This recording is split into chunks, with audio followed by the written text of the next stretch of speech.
Escúchame, ya estoy acá. Hola a todos. Ahí está Sandra.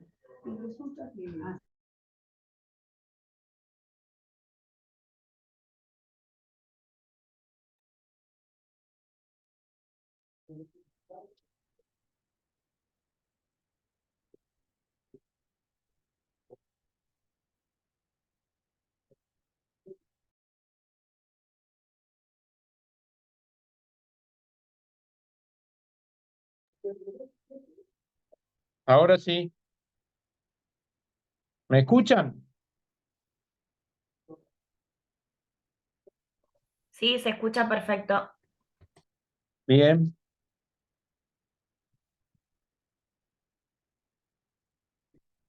Cuando quieran arrancamos.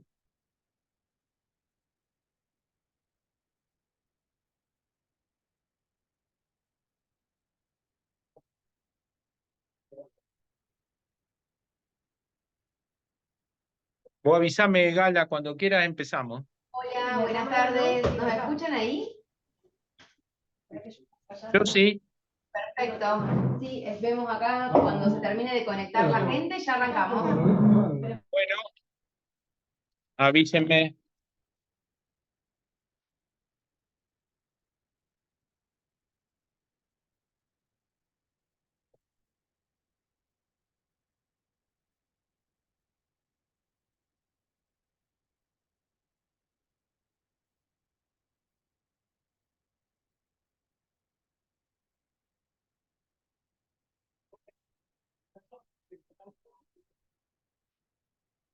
¿Está bien, mami? ¿Bien?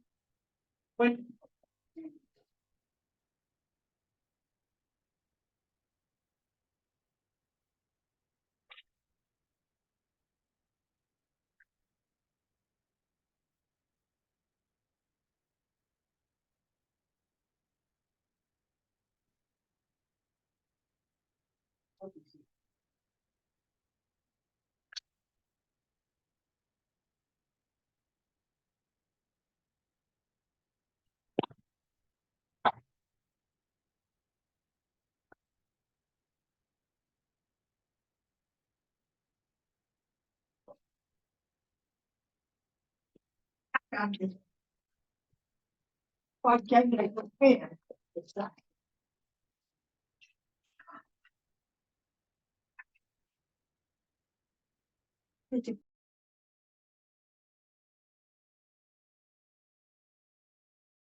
Otra luz. ¿No?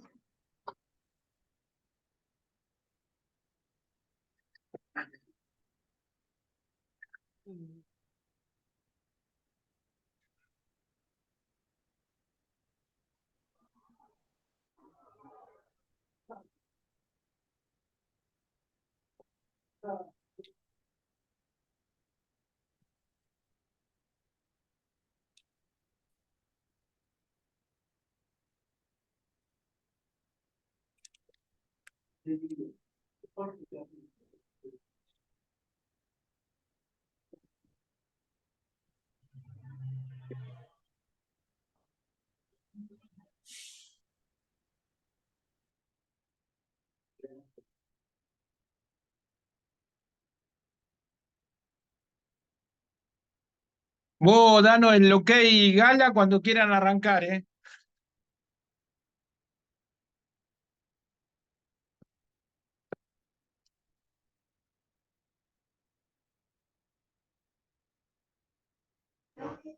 Hola, ¿cómo están a todos acá? Bueno, estábamos haciendo un poquitito de tiempo a ver si se conectaba alguien más, pero si les parece entonces arrancamos. Como quieran, si quieren esperar 5 minutos, esperamos, yo no tengo problema, Galita. Como ustedes dicen acá que arrancamos. Estamos. Acá ponemos entonces, bueno, buenas tardes a todos. Acá Santi va a hacer la presentación formal, así que así arrancamos nomás. Bueno, ya nos conocemos entre varios de los que estamos. Eh, por las dudas y alguno no me identifica que estamos por Zoom, soy el doctor Santiago Galiquio. Esto del protocolo de terapéutico de estatus epiléptico surge la idea a partir de que nosotros en el servicio de neurología del Hospital de Niños Vilela veíamos que entre los neuropediatras que estábamos eh, teníamos a veces algunas indicaciones distintas en cuanto al manejo del paciente que ingresaba en un estado de mal convulsivo. La guardia, según los días de guardia, hacía algunas cosas, terapia intensiva hacía algunas otras cosas, todos con resultados favorables, pero sin una articulación a nivel institucional. Viendo esto, decidimos armar un protocolo del que participaron un montón de gente del hospital, por supuesto, todo el servicio de neurología, tuvo una alta participación el servicio de guardia del hospital, la gente de terapia intensiva, eh, y de esta manera, en forma conjunta, con Gala, con Macarena Simón, residente, Erika Palavecino, ex residente, y la gente de La Guardia, sobre todo el doctor Jiménez Tomás, que es un emergentólogo calificado, y el jefe de terapia intensiva, uno de los jefes del Vilela, Ariel Segado. Después de múltiples idas y vueltas, acordamos un protocolo de tratamiento que está adaptado al medio hospitalario. Van a haber algunas aclaraciones, por una cuestión de costos. Para que esto el hospital lo pueda tomar a nivel público, por supuesto, tenía que tener algún tipo de condición económica que sea favorable. Que vamos a hacer las aclaraciones pertinentes mientras Gala lo presente. La idea es que Gala haga la presentación y yo voy a ir haciendo algunas acotaciones a medida que vamos avanzando. Bueno, buenísimo. Vamos a arrancar entonces. Vamos a empezar con una introducción un poco de este concepto que todos conocemos, que es lo que es el estatus neurológico, y sabiendo que es la emergencia neurológica más frecuente en pediatría. Lamentablemente en Argentina no tenemos datos actuales sobre incidencia, pero sabemos que en los países desarrollados hay 20 episodios por cada 100.000 niños por año. Y en cuanto a la mortalidad, tenemos dos tipos de mortalidad, lo que es a corto plazo y a largo plazo, con un 3 a un 7%, pero de estos números es muy importante considerar lo que son las secuelas neurológicas, que representan un 20% dentro de ese estatus epiléptico. En el año 2015, en realidad ahí es la última clasificación y la última adaptación, dirigida por el doctor Trinca, que es el especialista en estatus epiléptico, el referente a nivel mundial, que junto con el grupo de trabajo de clasificación de estatus epiléptico de la Liga Internacional contra la Epilepsia, ellos plantean que el estatus es una condición donde hay dos mecanismos. Hay una hiperfunción de los mecanismos que tendrían que terminar, digamos, que hacen que la convulsión se produzca, y fallan los mecanismos que tendrían que hacer que el estatus pare. Entonces, esa combinación de los mecanismos que hacen que siga y que no frene, hace que después de los 5 minutos, como nosotros ya sabemos, las crisis se convierten en anormalmente prolongadas.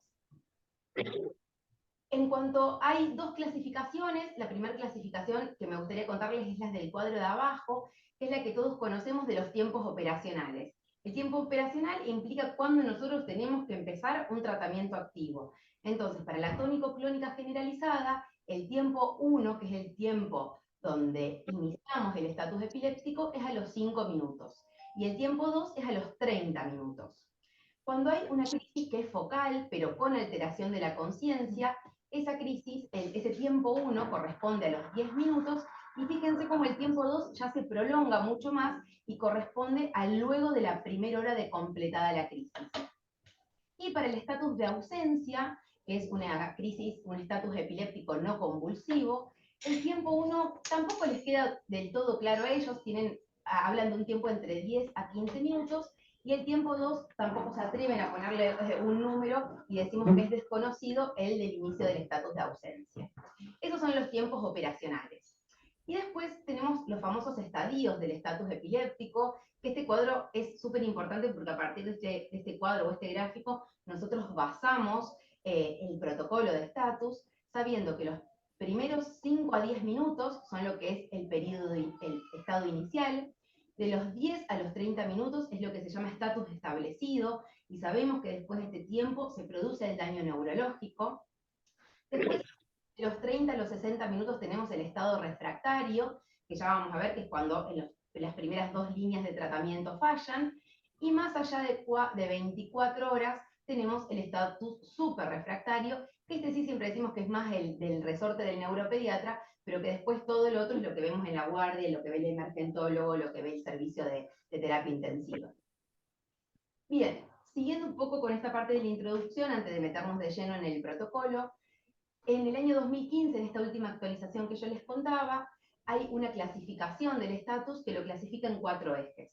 El primer eje es el eje semiológico, en donde hay 2 tipos de crisis fundamentales, con actividad motora, de acuerdo si hay actividad motora y si hay compromiso de la conciencia. Si hay digamos, de acuerdo a la actividad motora lo dividimos en si hay actividad motora y tenemos, por ejemplo, crisis tónicas, tónico-clónicas, mioclónicas, y si no hay actividad motora, son, por ejemplo, la crisis de ausencia típica o crisis de ausencias atípicas, ¿sí? Y después ya sabemos que eso lo podemos subdividir con compromiso de la conciencia o sin compromiso de la conciencia. Entonces eso es algo que para el que reciba el paciente es fundamental poder hacer este primer eje semiológico de saber frente a qué tipo de estatus estamos. Después, algo que también es muy importante, el eje 2, es en cuanto a la etiología. ¿Por qué?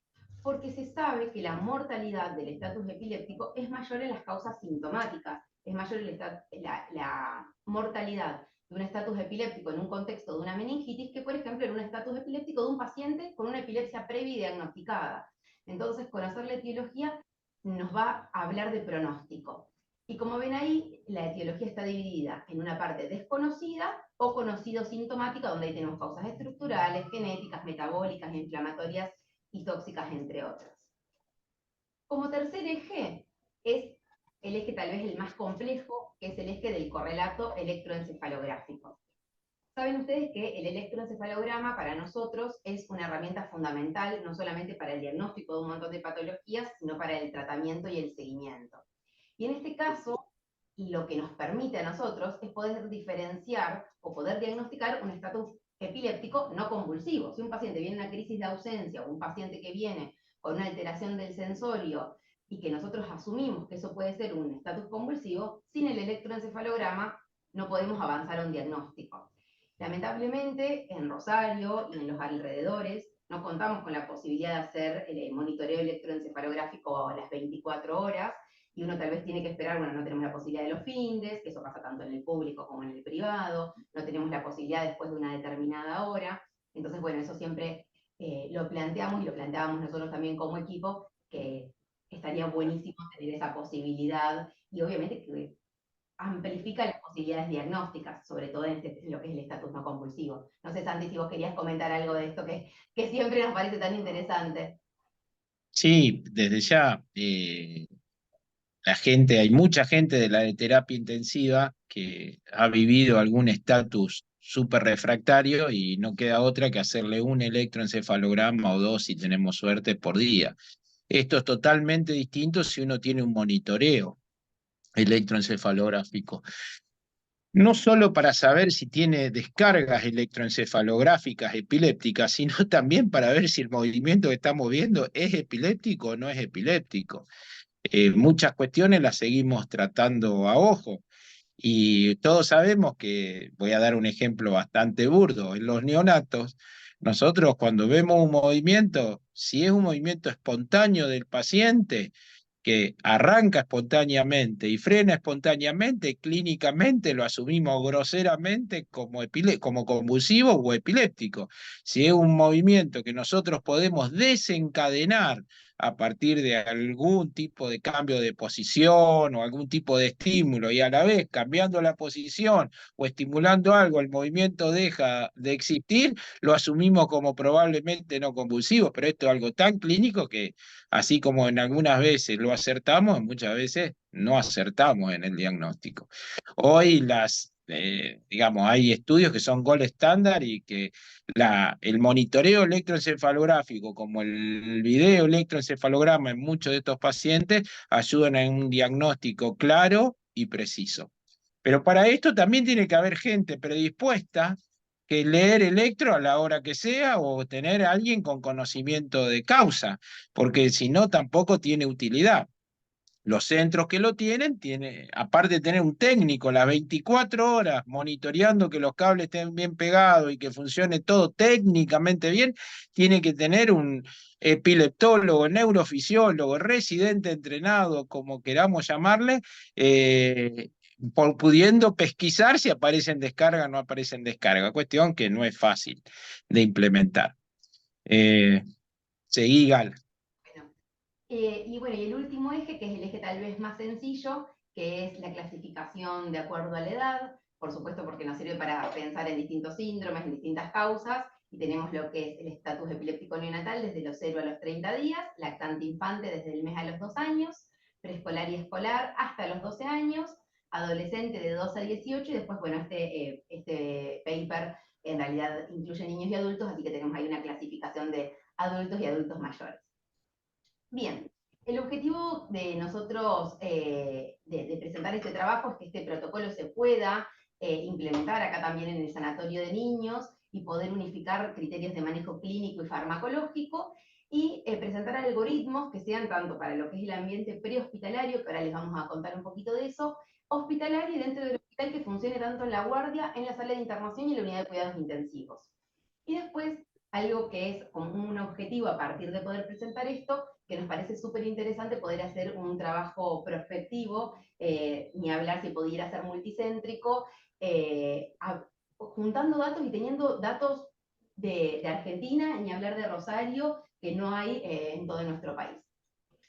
Bueno, ahora sí nos vamos a meter de lleno con lo que es el protocolo. Fíjense que este es el protocolo que la idea es que cada uno lo va a tener en la guardia, en la sala, pegado, anotado súper sencillo, y el plan es que ahora lo vamos a ir desglosando, y por supuesto que todas las dudas o las preguntas que vayan surgiendo las podemos ir charlando.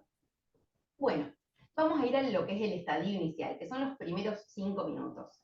En los primeros 5 minutos, el paciente se suele encontrar fuera de lo que es el ámbito hospitalario, y es importante, por supuesto, hablar con la población general para que conozca el manejo de lo que es una convulsión, ¿sí? Lo que hablamos siempre, de evitar los traumas con objetos cercanos, poner al paciente en posición de seguridad, en el circuito lateral, todos los mitos que nos pasan tanto que los padres le meten algo en la boca, que dicen que se van a tragar la lengua, simplemente explicarle la importancia de mantener la vía aérea permeable, de los cambios en el patrón respiratorio, que son muy frecuentes en el contexto de las crisis, y sobre todo la posición de seguridad para evitar el vómito o la broncoaspiración de la propia saliva.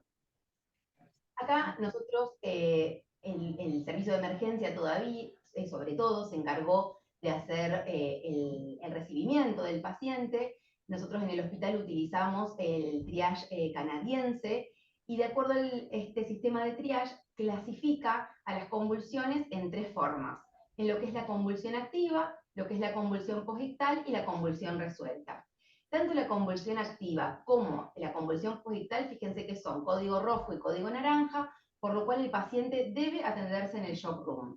Y en cambio, si la convulsión está resuelta y tiene un primer triage donde todo lo que es el triángulo de evaluación pediátrica está conservado, el paciente puede esperar en la sala de espera, ¿sí? Eso como general en cuanto al triage. Después tenemos la evaluación primaria, que como nosotros sabemos, esto es una evaluación que se hace secuencial, hacemos vía aérea, ventilación, circulación, neurológico y la E de exposición. Una vez que terminamos la exposición, volvemos a la vía aérea y así sucesivamente. Y algo que es fundamental y que se resalta en todos los artículos, la importancia de cronometrar el episodio. Y la falta de relojes que hay en los servicios de guardia, que eso también lo hablábamos con el doctor Tomás Jiménez, que es el emergentólogo que se encargó de ser parte de este protocolo, en donde hablaban que la posibilidad de que haya un reloj de pared en la guardia aumenta las probabilidades de cumplir de forma más estricta estos protocolos. Entonces, eso es como un primer acercamiento. Acá no sé si tiene buenísimo, así que eso está muy bueno como para poder mejorar la práctica de todo lo que es esta secuencia en realidad. Bien. Gala, hago una pequeña... fíjense, la guardia del Vilela, no tengo esto visto en el shock room del sanatorio de niños, tiene un único reloj de hora, no de cronómetro ni nada, de horas con segundero en la sala de enfermeros. Si uno, que por supuesto hay una ventana que lo comunica, pero este es un elemento barato, accesible y que es muy útil para justamente el que lo está en tratamiento tener frente a él un reloj con cronómetro o algo. Por supuesto que esto es una de las cuestiones que propone el protocolo, porque es fundamental, como van a ver, y lo que está desarrollando Gala, seguir el tiempo desde que el paciente empezó el tratamiento, porque también van a ver que las respuestas a las determinadas distintas drogas depende de cuanto antes iniciemos el tratamiento efectivo. Entonces, esto que es un elemento no costoso, por supuesto al hospital se le planteó y es una de las cuestiones a tratar de resolver prontamente. Porque no lo tenemos todavía. Bien, y después, sí. Después viene lo que es la evaluación secundaria, ¿sí? Nosotros usamos el modo sample para poder recabar estos datos, y es a partir de esta historia clínica tan acotada, ver los signos y síntomas de la enfermedad actual, la A que corresponde a alergias, la M a medicaciones si es que el paciente recibe, la P de antecedentes previos, que esta nos parece de fundamental jerarquía en el sentido de poder diferenciar si un paciente es epiléptico previo conocido o si este es su debut que podremos ver si es un debut epiléptico o si es de un estatus secundario a alguna otra patología. La última comida y por supuesto los eventos desencadenantes que también siempre se los preguntamos a los pacientes que tienen un diagnóstico previo de epilepsia.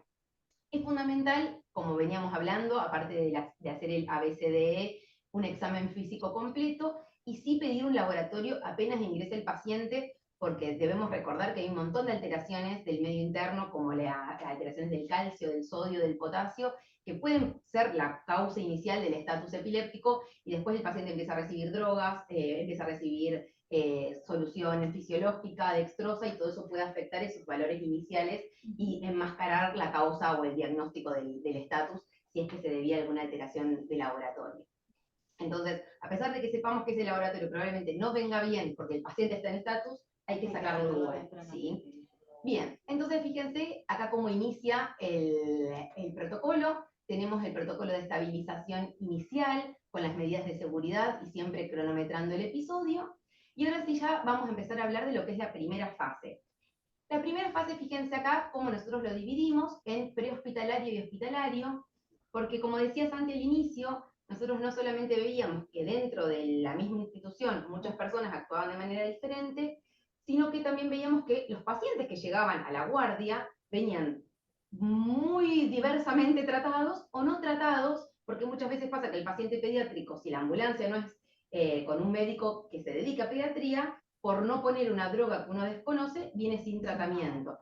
Entonces, eso por supuesto que al retrasar el tratamiento, sabemos que estos mecanismos que hacen que la crisis persista y los mecanismos que la deberían cortar empiezan a funcionar y todo eso empeora la duración y el pronóstico del estatus. Entonces, acá en la parte prehospitalaria, nosotros tenemos lo que es la medicación de primera línea, y son nuestras queridas y viejas benzodiazepinas, en donde están las tres a la misma altura, porque se puede utilizar tanto el diazepam endorrectal, el lorazepam bioral o sublingual y el midazolam intramuscular e intranasal.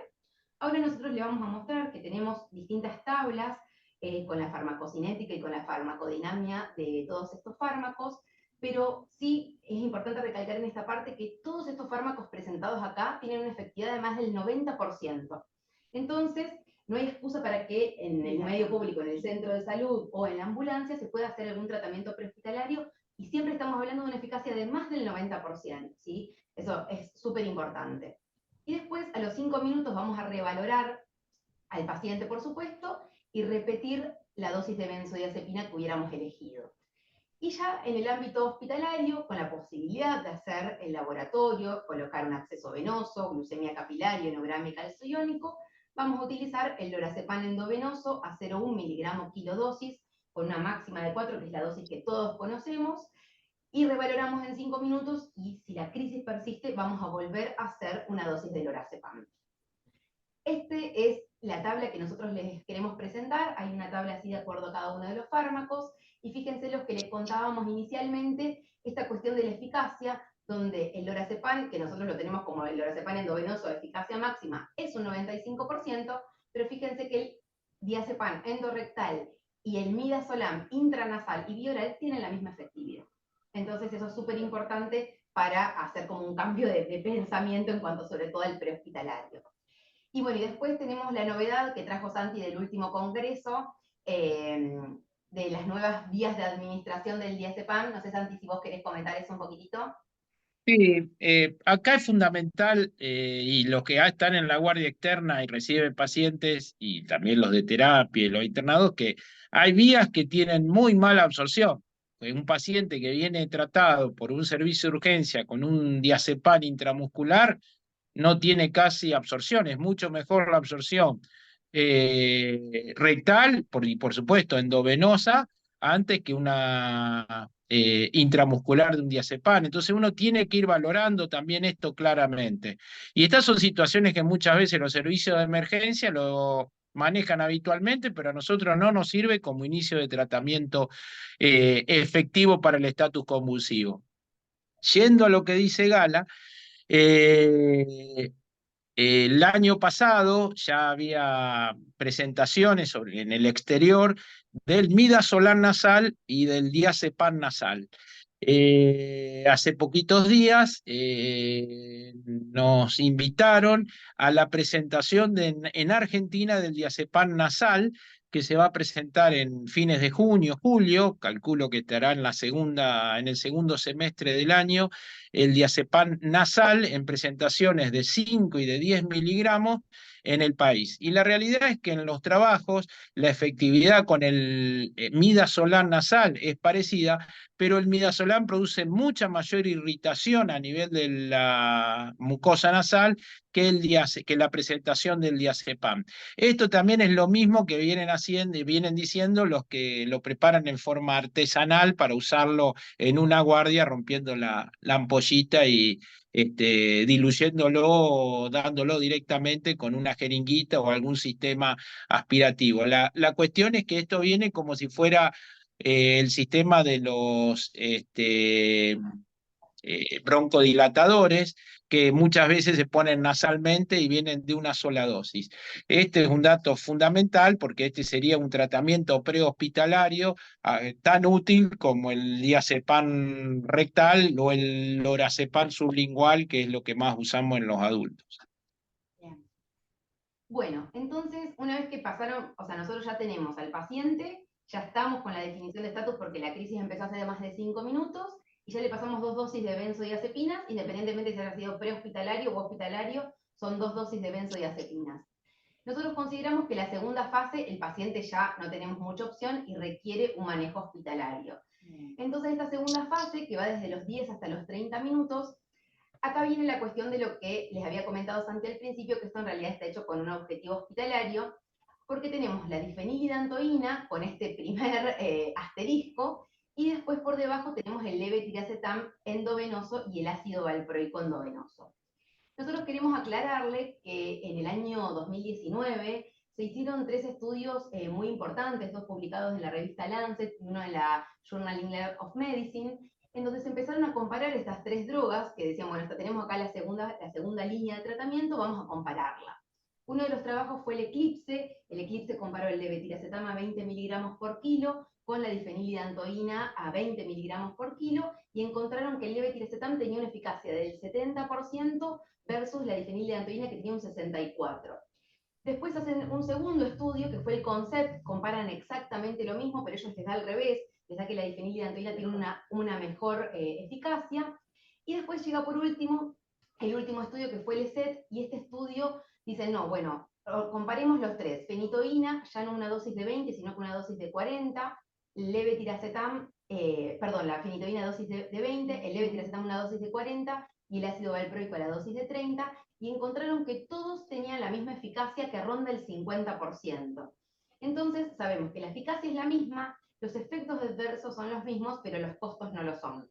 Entonces, el costo de la difenilidantoína es menor, y que la realidad es que también nos pasa en la guardia que el levetiracetam es un fármaco no tan viejo, entonces muchos también se sienten más cómodos en utilizar la difenilidantoína antes que el levetiracetam.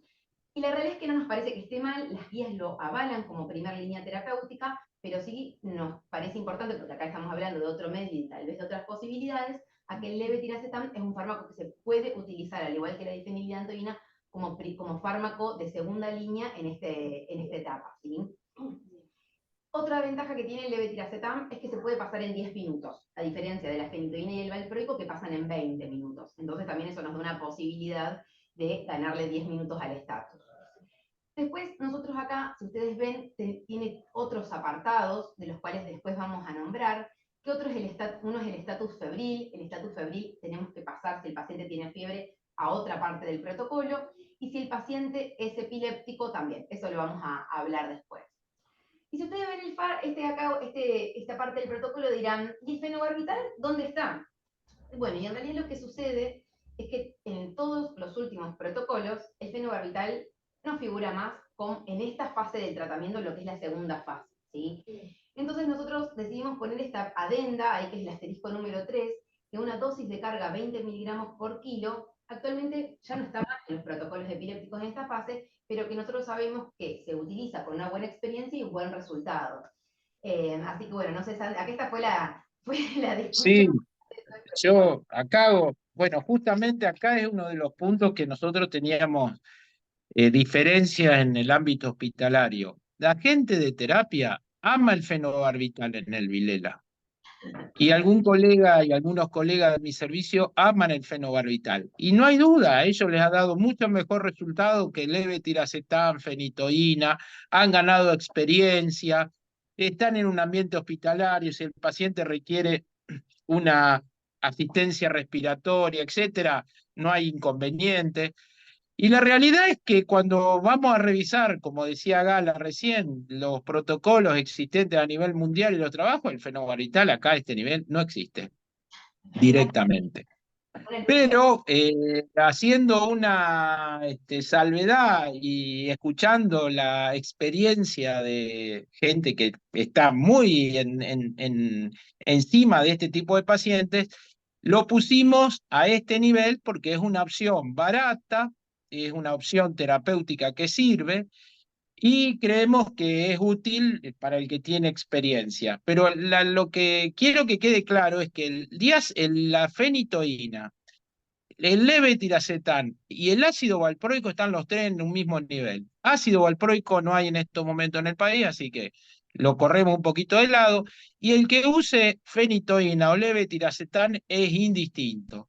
La cuestión es que por una cuestión de costos, y creo que esto lleva a que a nivel público nuestro protocolo sea bien aceptado y querido y bien visto, la fenitoína va antes que el levetiracetam y tienen razón, porque no tengo cuestión para elegir uno sobre otro más que sobre el tiempo de pasaje, que es más rápido el levetiracetam. Y el que tenga experiencia con fenobarbital lo puede usar sin ningún tipo de inconvenientes. Y ya va a decir Gala que si el que recibimos es un estatus febril, con un cuadro febril objetivado en el servicio de urgencia, la indicación de primera elección es el fenobarbital para impregnar a ese paciente que ingresa con un estatus febril. Tengan en cuenta que las convulsiones febriles o los pacientes que tienen episodios febriles, hay un 20-25% que debutan en forma de estado de mal convulsivo febril. O sea que es algo a tener en cuenta porque después nos permite hacer un mantenimiento con fenobarbital y continuar el tratamiento de ese paciente con el que ingresó con estado de mal convulsivo febril con fenobarbital. Todo suyo, Gala.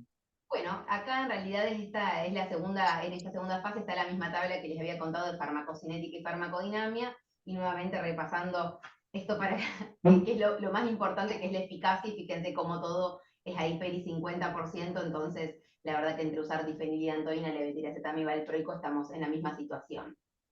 Bien, vamos entonces ahora con la tercera fase, gracias. La tercera fase va desde los 30 a los 60 minutos, y acá sí es un momento donde nosotros ya le pasamos 2 benzodiazepinas y 2 drogas de segunda línea. Así que nos parece un excelente momento para que presentarle a este paciente al servicio de unidad de cuidados intensivos pediátricos. Hay que evaluar si es necesario realizar una secuencia de intubación rápida y de intubación orotraqueal. Y después lo que nosotros estuvimos buscando es que hay 2 drogas que son las que están mayormente indicadas, que son el midazolam y el tiopental. En nuestro hospital la verdad es que el midazolam es el que se utiliza más frecuentemente, pero que algo muy interesante, algo que traemos como más nuevo, es el uso de la ketamina. La ketamina ya en Buenos Aires se está utilizando frecuentemente. Lo utilizan, ya está protocolizado en todo lo que es estatus epiléptico en pacientes adultos, y ya están teniendo muy buenos resultados. Así que después podemos charlar a ver si acá la gente de la terapia lo utiliza y se siente cómodo con esto, pero bueno, sí es un fármaco que nos parece importante agregar al protocolo. Santi, ¿vos querés decir algo de esto? No, acá también hubo no hubo mucha discusión. La gente de terapia del Vilela usa goteo de midazolam en el paciente que entra en terapia.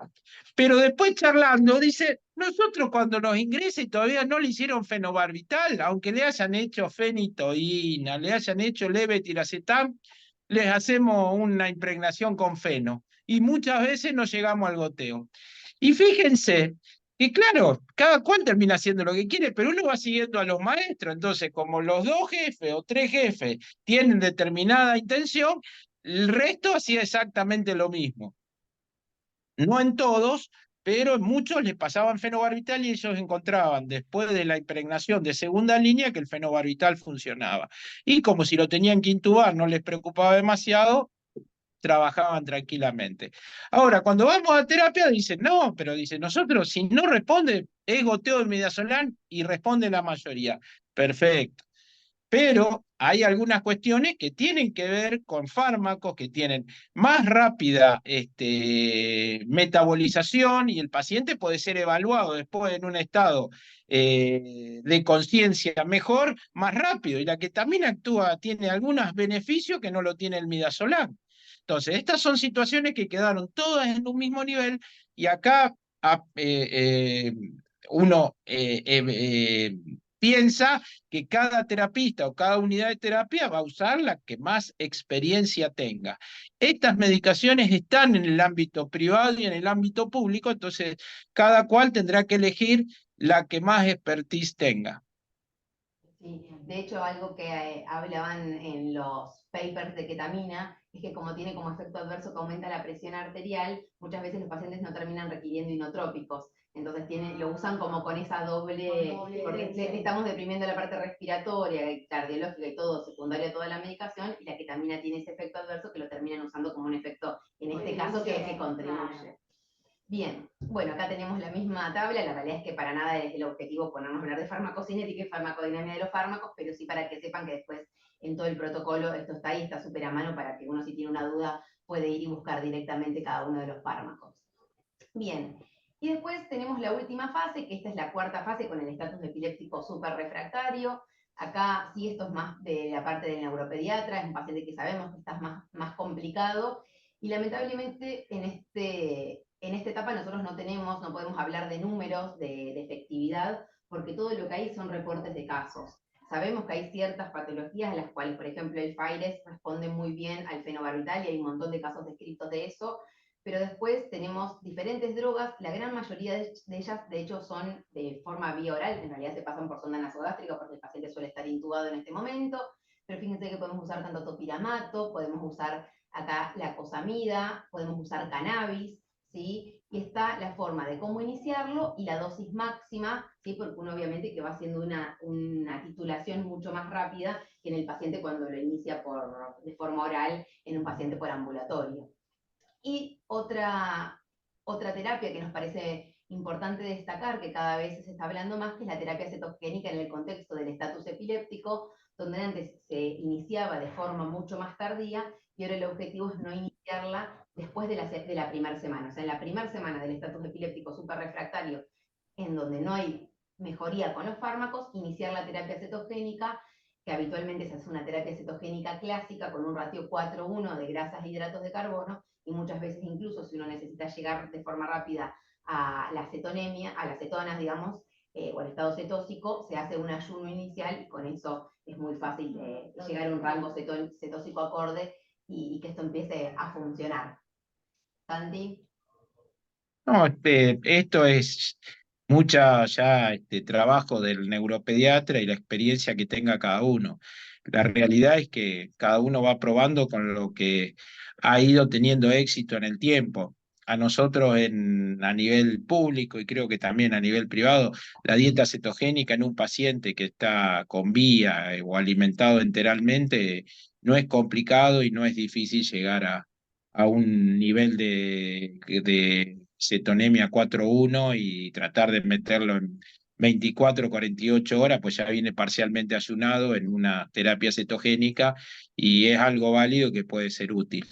Y después la experiencia que tenga cada uno con las distintas drogas. Bien.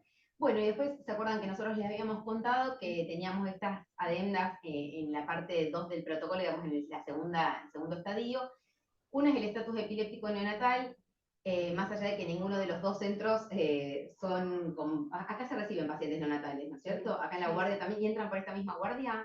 Entran por la guardia. Entran por la misma guardia, bien. Bueno, entonces sí, entonces me parece importante aclarar un poco esto del estatus epiléptico neonatal. ¿Se acuerdan que habíamos hablado que eran los primeros 30 días de vida o en las 44 semanas postconcepcionales? Y acá sí tenemos el fenobarbital que sigue siendo, está actualizado del año 2022, el protocolo de la Liga Internacional contra la Epilepsia, la parte de convulsiones neonatales, y el fenobarbital sigue siendo la primera línea. Y fíjense que nosotros venimos hablando de efectividad de peri 50%, y fíjense que la efectividad del fenobarbital en estatus epiléptico neonatal es del 73%. O sea, no nos quedan dudas que es el más efectivo. Y por supuesto que en el caso de que nosotros lo impregnemos al paciente a 20 miligramos por kilo, sabemos que le podemos hacer una segunda impregnación a 20 miligramos por kilo también. Y después, como decía Santi anteriormente, en el estatus epiléptico febril, la recomendación es que una vez que nosotros la primera etapa la hicimos al igual que cualquier otro estatus, con 2 dosis de benzodiazepinas, se recomienda utilizar como primera línea de tratamiento luego de los 10 minutos el fenobarbital. Porque en realidad a nosotros nos pasa que después de ese paciente, si tiene luego de un estatus epiléptico febril, tiene la indicación de continuar con tratamiento. Y nosotros seguimos con el fenobarbital porque ustedes saben que es o benzodiazepinas SOS, en el contexto del cuadro febril, fenobarbital ácido valproico. Lamentablemente ácido valproico no lo tenemos endovenoso en el país, entonces sí tenemos la posibilidad de hacer el fenobarbital y poder seguir con el tratamiento, lo cual nos facilita mucho en el consultorio no tener que hacer el enroque por la otra droga que se haya utilizado para impregnar. Santi, no sé si vos querés aclarar algo más No, está clarito. Buenísimo. Bien, y acá también por supuesto que pusimos la tabla del fenobarbital con la parte de farmacocinética y farmacodinamia, obviamente con mayor frecuencia de efectos adversos que el resto de las drogas, y sí fundamental monitorizar la frecuencia cardíaca durante el pasaje. Bien, y la última adenda, hablaba un poco de lo que son estatus epilépticos en situaciones especiales. Nosotros los dos, tanto el hospital como el sanatorio, son centros de tercer nivel a donde llegan pacientes muy complejos, y uno de ellos es el paciente que tiene un diagnóstico de síndrome de Dravet, ustedes saben que es una encefalopatía epiléptica debido a una mutación en el gen SCN1A, en donde se presenta con crisis febriles y afebriles prolongadas, hace estatus febriles y afebriles, que pueden ser tónico-clónicos generalizados, mioclónicos o atónicos. Y como genéticamente hay una alteración del gen de sodio, del canal de sodio, perdón, están indicados, o sea, se indica evitar el uso de fenitoína y de todos los bloqueadores de sodio, ¿sí? Entonces hay una lista enorme, que habitualmente cada paciente que tiene síndrome de Dravet suele tener una listita de lo que ya sabe que no se puede utilizar, y sí se decide o se indica evitar el uso de fenitoína, y en este caso utilizar el levetiracetam como primera dosis terapéutica. Y después un segundo grupo de pacientes, que son los pacientes que ya tienen diagnóstico previo de epilepsia. El paciente que ya viene, uno cuando le hace el sample le pregunta los fármacos que toma, se acuerdan que en la parte de la M es la M de medicamentos, ahí averigua qué fármacos toma, y si el paciente toma levetiracetam, por ejemplo, que sabemos que tenemos la posibilidad de pasarlo vía endovenosa, utilizar el levetiracetam como primera línea. Incluso esto lo planteamos en el hospital, y que ese paciente que ya recibe levetiracetam sea esa la primera línea y no la fenitoína. Después, la realidad es que, como venimos charlando, lamentablemente el valproico no lo tenemos y hay una gran población con ácido valproico, y sería ideal poder tenerlo por vía endovenosa y el que lo recibe pasarlo, pero bueno, sí, eso también nos parece importante aclararlo como parte de estas situaciones especiales. Bueno, nada más. Muchas gracias. No sé, Santi, si querés hacer algún comentario. Voy a dejar de compartir, así los vemos a todos.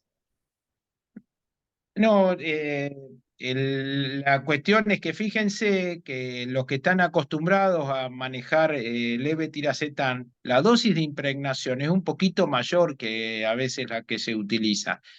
Si uno lo lee, muchas veces vemos pacientes impregnados a 20 por kilo y nosotros estamos proponiendo una dosis de 40 a 60 en la impregnación. Y esto es importante porque es fundamental la carga de dosis de medicación para que sea efectiva y no quedarse corto con la dosis. Y vuelvo a lo mismo, o sea, si uno está solo en un centro de salud, tiene que manejar la droga que tenga más experiencia dentro de las nombradas y la que tenga a mano. Y esto es importante porque es lo que uno va a saber cómo va a reaccionar el paciente o qué efectos no deseados puede tener.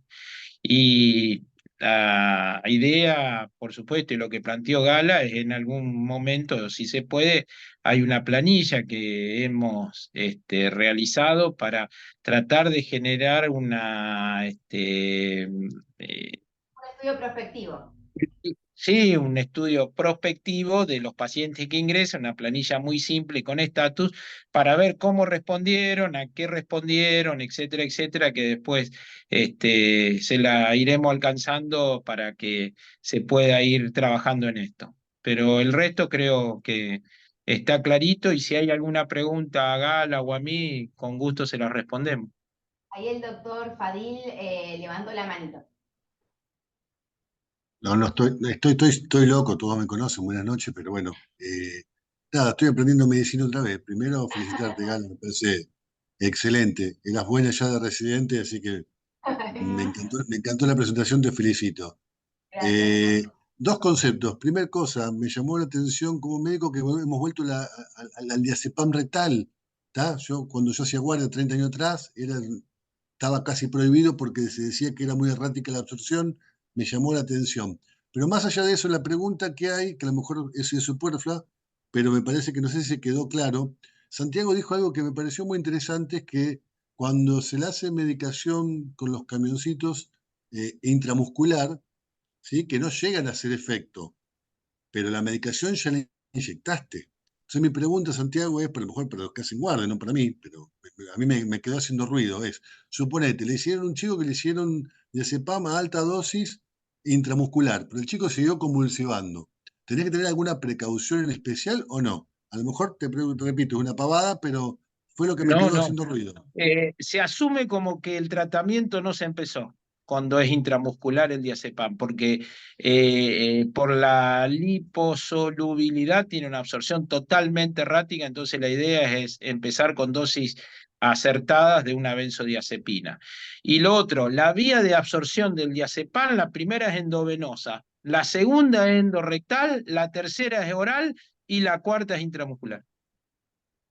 Ah, perfecto. No, no, pues, pero viste cuando sí, yo imagínate, hace 30 años no hago No, guardia. no, está. Por eso digo, pero Lo que pasa es que me pareció la el tema. enema se puede usar hasta los 6, 7 años, después ya es hasta engorroso, fulero, de hacerle un enema en la calle o en un lugar público, hablo a un nene No, de no, 8, 9 años. Entonces, hoy esto de la llegada del diazepam nasal es un golazo.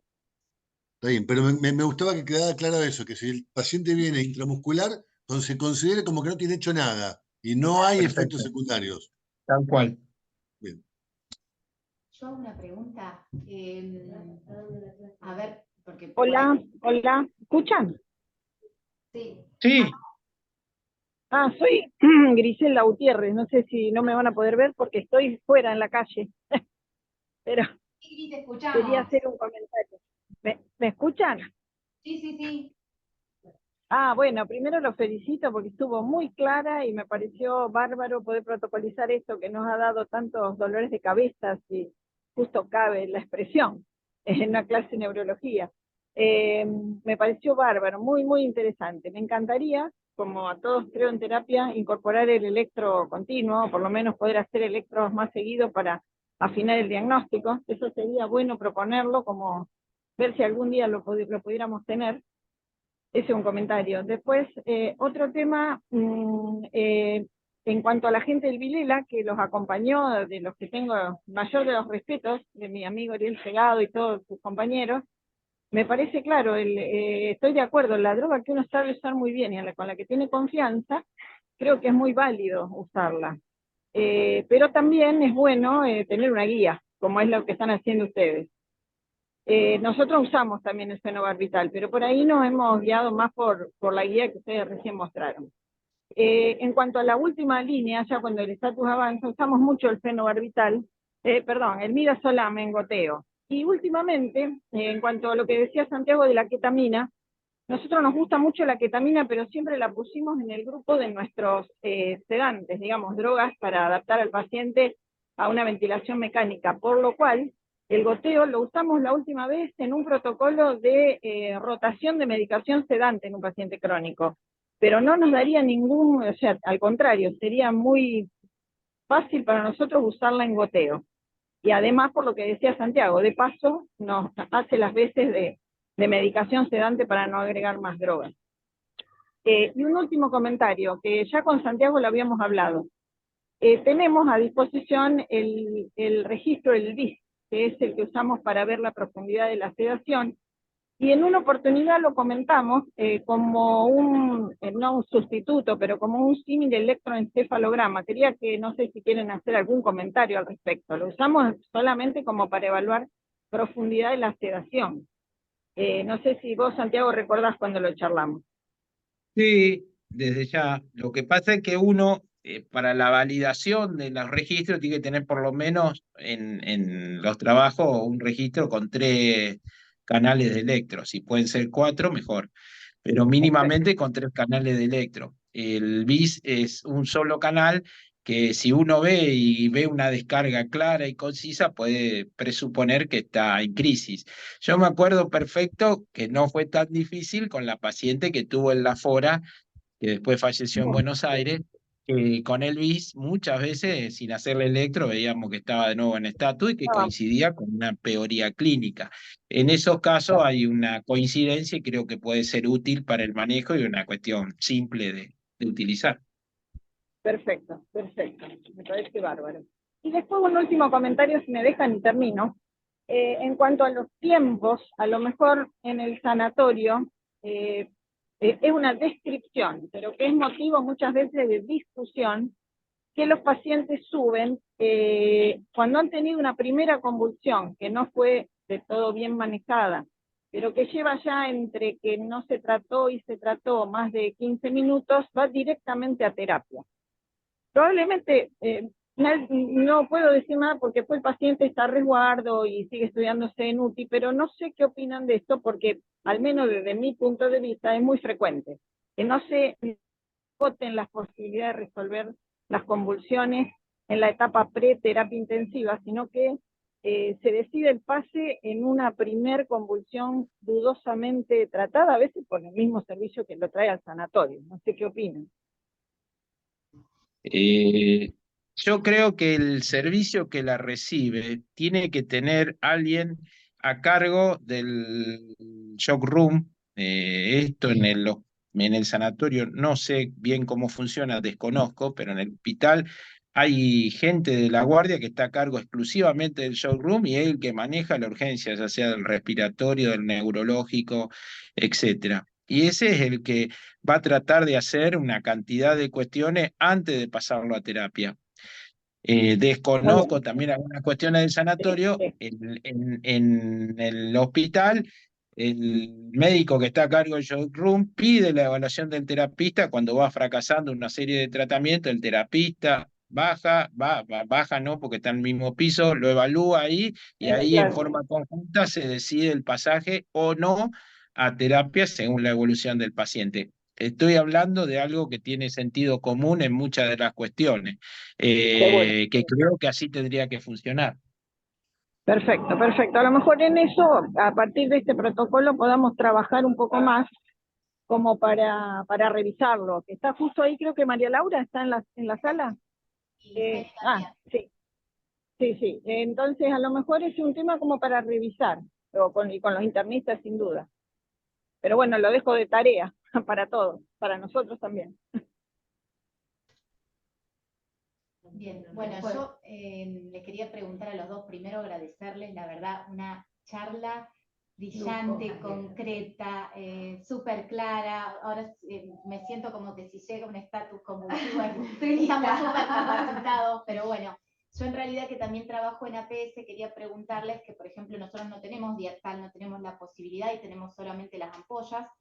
En realidad, nosotros ponemos normalmente 5 miligramos de la ampolla, en 10 minutos o se puede pasar en push. ¿En qué vía? Endorrectal. Ah, no, sí, se puede pasar, se pasa en push. En push, Sí.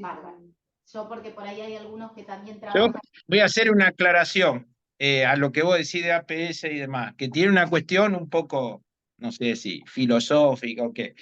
La idea es que todo tratamiento que vamos a hacer llegue a toda la población, no solo la población del sanatorio, sino la población del hospital. La idea es que lo mismo beneficio que recibe un paciente de una villa la reciba el paciente que entra en el sanatorio.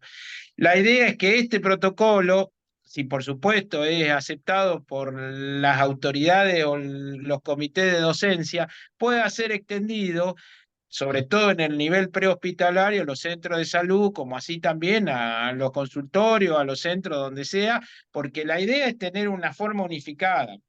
El diazepam rectal es una droga que hoy no es cara. La fenitoína en ampolla no es cara.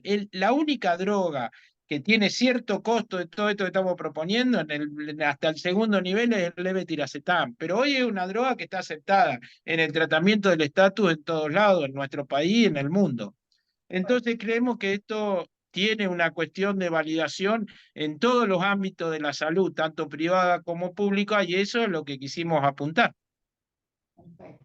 Bien, y vos hablaste de la importancia de tomar la muestra. Sí. Ni bien ingresa el paciente. Apenas ingresa el paciente, que sabemos que la muestra va a venir en un estado ácido base espantoso, Sí. pero sí hacer el calcio, al menos calcio iónico, glucemia, si se puede pedir un ionograma entero, sería lo ideal, para tener sodio, potasio y cloro. ¿Y sirve de algo guardar muestra de eso? Sí, para sí, medir sí. medicación, que a veces usted no. En realidad medir medicación no, porque depende siempre de que tiene que estar en el valle, o sea, tiene que el paciente haber tomado la dosis, por ejemplo, de la noche y sacar la muestra a la mañana. A nosotros que eso sí nos pasa a veces, que nos dicen, ay, le saqué un dosaje. No nos sirve, lo saca así espontáneo en mitad del día, no. O sea que solo para el ionograma. Solo para encontrar una causa secundaria del estatus, porque después tenemos todo el tiempo del mundo para pedirle lo que nosotros necesitemos, pero sí sacarle ese para determinar la causa. Al menos calcio iónico y glucemia, eso es lo que recomiendan las guías. Si tenemos la posibilidad de hacerle un ionograma completo, sí, con el tema del sodio, el potasio, y sobre todo el sodio y el potasio antes que el cloro, sería lo ideal. Sí, bueno. ¿Alguna otra duda, otra pregunta?